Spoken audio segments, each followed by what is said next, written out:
Chicken তো আপনারা বাড়িতে অনেক রকমভাবে বানিয়ে খেয়েছেন। একবার এই রকমভাবে বানিয়ে খেয়ে দেখুন, এর স্বাদ মুখে লেগে থাকবে। আসসালামু আলাইকুম, কুকিং উইথ পারভিনে সকলকে স্বাগত জানাই। আজ আপনাদের সাথে একদম ভিন্ন স্বাদের চিকেনের রেসিপি শেয়ার করব, যেটা আপনারা ভাত, রুটি, পরোটা সবের সাথে খেতে পারবেন। তো চলুন বন্ধুরা, বেশি দেরি না করে আজকের এই রেসিপি শুরু করা যাক। প্রথমে এই চিকেনের রেসিপিটি বানানোর জন্য কড়াইয়ের মধ্যে নিয়ে নিচ্ছি সরিষার তেল। আমি এখানে 100 ml সরিষার তেল নিচ্ছি। আপনারা যে কোনো কুকিং অয়েল দিয়ে এই রেসিপিটি তৈরি করে নিতে পারবেন। এবার তেলটা গরম হয়ে গেছে, তার মধ্যে দিয়ে দিচ্ছি 2টি শুকনো লঙ্কা, 4টি এলাচ, 2টি তেজপাতা, 4টি লবঙ্গ আর অল্প একটু দারুচিনি। তেলের মধ্যে ফোড়নটা দেওয়ার পর এবার দিয়ে দিচ্ছি পেঁয়াজ বাটা। আমি এখানে 4টে বড় সাইজের পেঁয়াজকে পেটে নিয়েছি, দিয়ে তেলের মধ্যে দিয়ে দিলাম।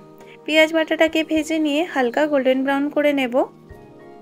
কোনো রকম জল অ্যাড করব না এই পর্যায়ে।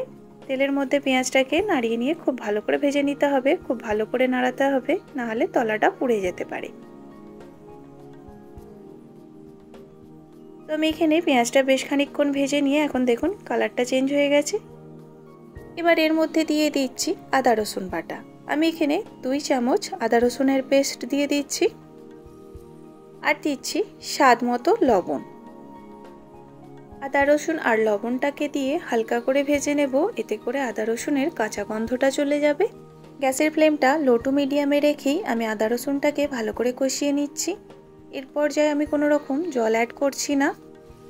এখন আদা রসুনটাকে খুব ভালো করে কষিয়ে নেওয়া হয়ে গেছে। এবার এর মধ্যে আমি মশলা অ্যাড করব।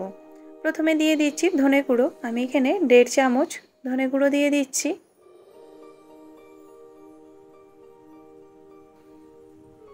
দিচ্ছি 2 চামচ জিরে গুঁড়ো।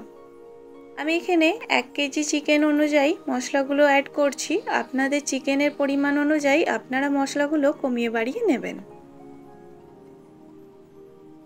এবার এর মধ্যে দিয়ে দিচ্ছি লঙ্কা গুঁড়ো। আমি এখানে 1 চামচ লঙ্কা গুঁড়ো দিচ্ছি। আপনারা যেরকম ঝাল পছন্দ করেন সেই অনুযায়ী লঙ্কা গুঁড়োটা দেবেন।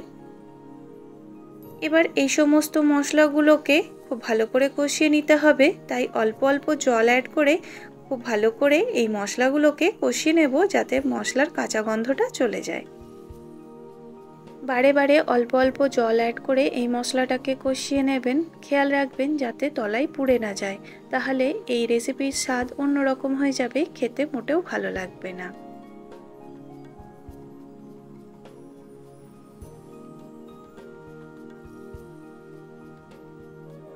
এখন দেখুন মশলাটাকে বেশ খানিকক্ষণ ধরে কষিয়ে নিয়েছি। মশলাটার মধ্যে কালারটাও চেঞ্জ হয়ে গেছে আর অয়েলটা রিলিজ হতে চালু হয়ে গেছে। এবার এর মধ্যে আমি চিকেনের পিসগুলো অ্যাড করে দেব। আমি এখানে 1 কেজি চিকেন নিয়েছি, সেগুলো আমি চিকেনের টুকরোগুলোকে অ্যাড করে দিচ্ছি।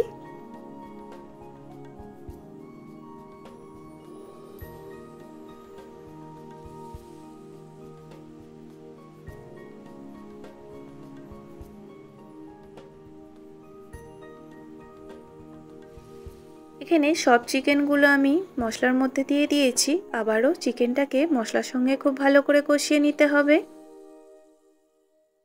গ্যাসের ফ্লেমটা লো টু মিডিয়ামে রেখেই আমি চিকেনটাকে কষিয়ে নিচ্ছি। আমি এর মধ্যে কোনো জল অ্যাড করছি না। আপনাদের যদি মনে হয় জল অ্যাড করতে হবে, নাহলে মশলাটা পুড়ে যাবে, তাহলে অল্প অল্প জল অ্যাড করে এই চিকেনটা কষিয়ে নেবেন।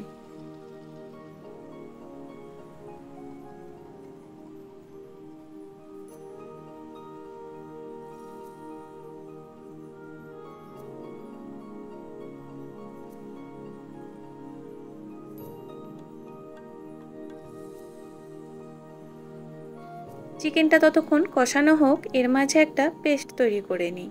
মিক্সিং জারের মধ্যে নিয়ে নিচ্ছি মগজ দানা 2 চামচ আর দিচ্ছি 3 চামচ টক দই।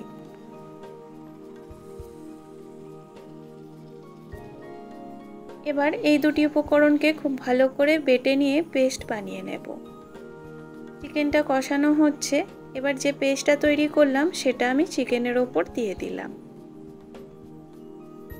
এই যে মিক্সিং জারের গায়ে যেটুকু পেস্ট লেগে আছে, এটাও ধুয়ে আমি দিয়ে দেব। মগজদানা আর টক দইয়ের এই পেস্টটা দেওয়ার পরও চিকেনটাকে খুব ভালোভাবে কষিয়ে নিতে হবে।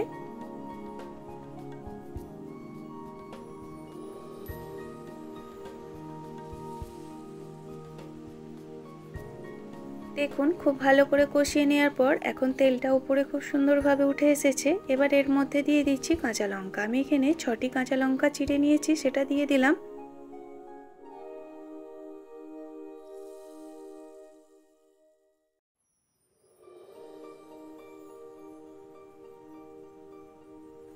এখানে সমস্ত উপকরণগুলো খুব ভালো করে কষিয়ে নেওয়া হয়ে গেছে। এবার এর মধ্যে অল্প একটু জল অ্যাড করে দিচ্ছি। গ্রেভির জন্য খুব বেশি জল অ্যাড করলে চলবে না, গ্রেভিটা গাঢ় হলেই এই রেসিপিটি খেতে বেশি ভালো লাগবে।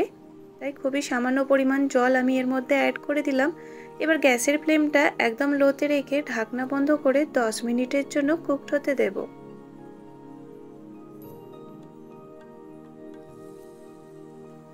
এখন 10 মিনিট হয়ে গেছে।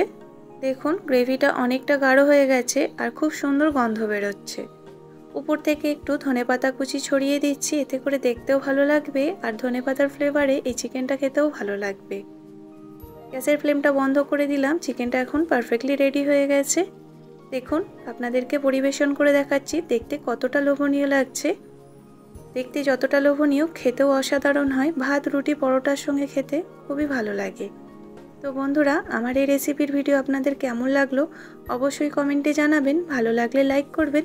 চ্যানেলে নতুন নতুন রেসিপির ভিডিও পেতে চ্যানেলটিকে সাবস্ক্রাইব করে পাশে থাকবেন। আজ এখানেই শেষ করলাম, আবার হাজির হব নতুন কোনো রেসিপির ভিডিও নিয়ে। আল্লাহ হাফেজ।